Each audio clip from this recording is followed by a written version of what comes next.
and gentlemen, welcome back to another broadcast of The Weekly with me, Neff. Please subscribe to the channel and share this video with a couple of family, friends, and colleagues. I definitely appreciate that support.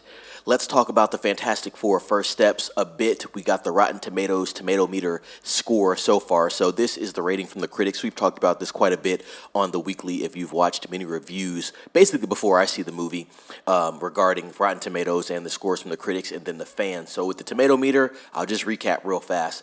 The tomato meter is what the critics say about the film, right? And then the popcorn meter is what the general audience says about the film. Now, really, I only care about the popcorn meter, to be quite honest, but I like to report on both. So let's read into the tomato meter right now. It's sitting at an 86% with 113 reviews posted. Not a bad start, to be honest. Actually, somewhat like the same start that we saw with Superman. I think that opened up in the high 80s, then came down, and now that's sitting at 83. But this was sitting at an 87%, but came down 1% with that last review that they got listed there. And obviously, as there's a small amount of reviews, any review can shift that percentage at this point in time. But when the film does release officially, we'll be getting more of a snapshot of how this film fares when it comes to the rating system. So let's read a couple reviews, not too many. I want to at least read 5 just from the critics right now, because that's all we have access to. And then we'll be moving on. But let's read into it. This one is from Odie Henderson, top critic of the Boston Globe. Unfortunately, neither a time frame change nor the work of 4 screenwriters, and he lists the screenwriters, can fix the central problem with Fantastic Four movies, with one exception: the team members are colossal bores. 1.5 out of 4 stars, so he destroys the movie. Rafer Guzman, top critic, Newsday. Strong performances and gorgeous production design enhance an otherwise middling Marvel installment. 2.5 out of 4 stars, but he gives it a fresh rating. This is from Johnny Olensinki, top critic of New York Post. Pretty big publication there. And every publication that we've seen so far is pretty big and prominent. First Steps marks a slight improvement from the preceding trilogy of terror, but Marvel still can't nail what should be one of its premier attractions.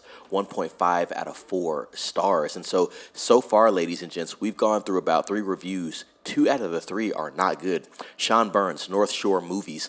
The muted pop art colors don't even pop, because the last thing you'd want from a Fantastic Four movie is for things to get too fantastical. He didn't give it a rating, but he said it's rotten. This is from Kyle Henderson of The Nerdist, and that may be a personal blog. Easily the best Fantastic Four movie and firmly upper tier of the recent MCU.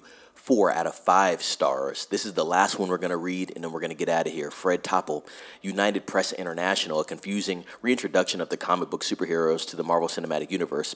Failing to balance its tone, the movie is just no fun.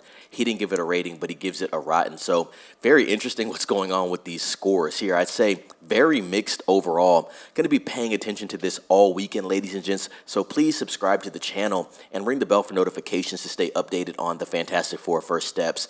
This could be very divisive and polarizing as well. Like we talked about, going into Superman for the DCU and Fantastic Four First Steps for the MCU. Now, with Superman, it's really a hard reboot. You're restarting everything in that universe, right? With the Fantastic Four, not so much a hard reboot. It's a soft reboot, right? And we're just looking at a different timeline here, but all of it connects to the greater MCU that we've been accustomed to for the last, I want to say, 15 to 20 years.